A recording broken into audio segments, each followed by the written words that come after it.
പുതിയൊരു mixer grinder വാങ്ങാൻ ഉദ്ദേശിക്കുന്നവരാണെന്നുണ്ടെങ്കിലും നിലവിൽ ഉപയോഗിക്കുന്നവരാണെന്നുണ്ടെങ്കിലും ഞാൻ ഈ പറയാൻ പോണ കാര്യങ്ങൾ നിങ്ങളൊന്ന് മനസ്സിലാക്കി വെക്കണത് നല്ലതായിരിക്കും. നിങ്ങൾ ആദ്യം മനസ്സിലാക്കേണ്ടത് എല്ലാ മിക്സികളും നല്ലതല്ല. നല്ല മിക്സികളും ഉണ്ട്, ക്വാളിറ്റി കുറഞ്ഞ മിക്സികളും ഉണ്ട്. നല്ല മിക്സികൾ ഏതെന്ന് തിരഞ്ഞെടുക്കാനായിട്ട് ശ്രമിക്കുക. പിന്നെ എത്ര നല്ല മിക്സി എടുത്താലും നിങ്ങൾ ഉപയോഗിക്കുന്നത് പോലെ ഇരിക്കും. പുതിയൊരു മിക്സി വാങ്ങിക്കുമ്പോൾ അതിൻ്റെ മോട്ടർ യൂണിറ്റ് കോപ്പർ വൈൻഡിങ് ആണോ എന്ന് നിങ്ങൾ ഉറപ്പുവരുത്തുക.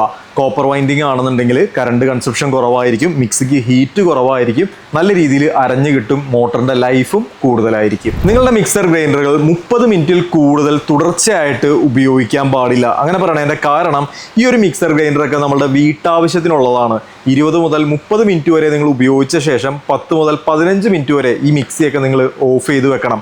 ഞാനിങ്ങനെ പറഞ്ഞെന്ന് വിചാരിച്ച് 30 മിനിറ്റിൽ കൂടുതൽ ഈ മിക്സി വർക്ക് ചെയ്യില്ല എന്നല്ല ഇതിനർത്ഥം. നിങ്ങൾക്ക് ഉപയോഗിക്കാനായിട്ട് സാധിക്കും, പക്ഷെ ഇതിൻ്റെ മോട്ടറിൻ്റെ ലൈഫ് കുറയും. നിങ്ങൾ എന്തെങ്കിലും സാധനങ്ങൾ ഈ ഒരു മിക്സിയിലിട്ട് അടിക്കുമ്പോൾ ഈ ഒരു അടപ്പ് മാത്രമായിട്ട് തെറിച്ച് പോകണത് നിങ്ങൾ ശ്രദ്ധിച്ചിട്ടുണ്ടോ? ചൂടുള്ള സാധനങ്ങൾ മിക്സിയിലിട്ട് അടിക്കുമ്പോഴാണ്. പറഞ്ഞു വന്നത് ചൂടുള്ള സാധനങ്ങൾ തണുത്തതിന് ശേഷം വേണം മിക്സിയിലിട്ട് അടിക്കാനായിട്ട്. ചൂടുള്ള സാധനങ്ങൾ ഡയറക്റ്റ് മിക്സിയിലിട്ട് അടിക്കുകയാണെന്നുണ്ടെങ്കിൽ ഈ ഒരു കപ്ലറും അതുപോലെ മിക്സിയുടെ മോട്ടറും കംപ്ലൈൻ്റ് ആവാനുള്ള ചാൻസ് കൂടുതലാണ്. മഞ്ഞൾ, മസാലക്കൂട്ട്, ഐസ് ക്യൂബ് അത്തരത്തിലുള്ള കട്ടിയുള്ള സാധനങ്ങൾ നമ്മളിതിലിട്ട് അടിക്കുന്ന സമയത്ത് ജസ്റ്റ് ഒന്ന് പൾസ് ചെയ്ത് കൊടുക്കുക. അപ്പോൾ ആ ഒരു മോട്ടറൊന്ന് അല്ലെങ്കിൽ ആ ബ്ലേഡ് ഒന്ന് ഫ്രീ ആവും. നല്ല രീതിയിൽ നമുക്കത് പൊടിച്ചെടുക്കാനായിട്ട് സാധിക്കും. നിങ്ങൾ എന്തെങ്കിലും ഈ ഒരു മിക്സിയിലിട്ട് അടിക്കുമ്പോൾ ഒരു 70-80% മാത്രമേ ഇതിൽ ഫില്ല് ചെയ്യാൻ പാടുള്ളൂ. അങ്ങനെയാണെന്നുണ്ടെങ്കിൽ നന്നായിട്ട് അരഞ്ഞു കിട്ടും. കുറഞ്ഞ വോൾട്ടേജിൽ നിങ്ങൾ മിക്സി ഉപയോഗിക്കരുത്, മോട്ടോർ കംപ്ലൈൻ്റ് ആയി പോകും. നിങ്ങൾ ശ്രദ്ധിച്ചിട്ടുണ്ടോയെന്ന് അറിയില്ല, ചില മിക്സികൾ നമ്മൾ എടുത്ത് പൊക്കുമ്പോൾ ഒട്ടും വെയിറ്റ് ഉണ്ടാവില്ല. അതിനുള്ള കാരണം ഇതിൻ്റെ ഉള്ളിൽ വരുന്ന മോട്ടർ അലുമിനിയം വൈൻഡിങ് ആയിരിക്കും. ഇനി ചില മിക്സികളിൽ 100% കോപ്പർ വൈൻഡിങ് എഴുതിയിട്ടുണ്ടാവും, പക്ഷേ മിക്സി ഇങ്ങനെ പൊക്കി നോക്കുമ്പോൾ ഒട്ടും വെയിറ്റ് ഉണ്ടാവില്ല.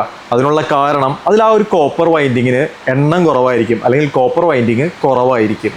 മിക്സി ഓണാക്കുന്നതിന് മുമ്പ് ഈ ഒരു ജാറ് കറക്റ്റായിട്ട് ലോക്ക് ചെയ്യുക. ഈ ഒരു കപ്ലർ പ്രൊട്ടക്റ്റ് ചെയ്യാനായിട്ട്, അത് കംപ്ലൈൻ്റ് ആവാതിരിക്കാൻ അത് ഹെൽപ്പ് ചെയ്യും.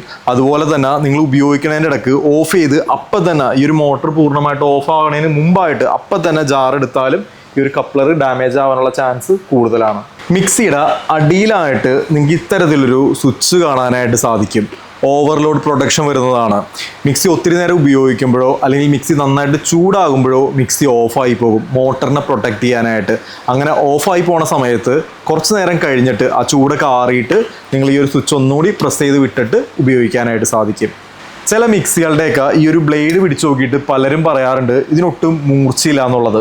നിങ്ങൾ ആദ്യം മനസ്സിലാക്കേണ്ടത് ഈ ഒരു ബ്ലേഡിൻ്റെ മൂർച്ച കൊണ്ടല്ല മിക്സി നന്നായിട്ട് അരയണത്, മിക്സിയുടെ RPM കൊണ്ടാണ്, ബ്ലേഡിൻ്റെ സ്പീഡ് കൊണ്ടാണ്. ഉപയോഗം കഴിഞ്ഞ ശേഷം അപ്പം തന്നെ നിങ്ങൾ ഈ ഒരു ജാറ് കഴുകി വെക്കാനായിട്ട് ശ്രദ്ധിക്കുക. നിങ്ങളുടെ മിക്സർ ഗ്രൈൻഡറിൻ്റെ അടിവശം ഇടയ്ക്കൊക്കെ ഒന്ന് ക്ലീൻ ആക്കി കൊടുക്കുക.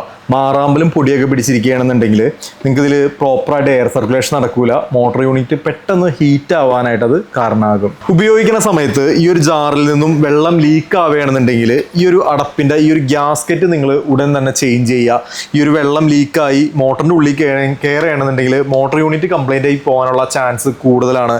ഈ ഒരു ഗ്യാസ്കറ്റിന് 20 രൂപയുള്ളൂ, മോട്ടോർ യൂണിറ്റ് പോകണമെങ്കിൽ 2000 രൂപ നിങ്ങൾ മുടക്കേണ്ടി വരും. ഞാൻ മുമ്പേ സൂചിപ്പിച്ച പോലെ നല്ല മിക്സികളുണ്ട്, അത്ര നല്ലതല്ലാത്ത മിക്സികളുണ്ട്. നല്ല മിക്സികൾ നിങ്ങൾ തിരഞ്ഞെടുക്കാനായിട്ട് ശ്രമിക്കുക. ഞാനിപ്പോൾ ഈ പറഞ്ഞ പോലത്തെ ടിപ്സുകൾ മുമ്പത്തെ വീഡിയോസിലും ചെയ്തിട്ടുണ്ട്. നിങ്ങൾ ഇത് യൂസ്ഫുൾ ആണെന്ന് തോന്നുകയാണെന്നുണ്ടെങ്കിൽ അതും കൂടി ഒന്ന് കണ്ടു നോക്കാം.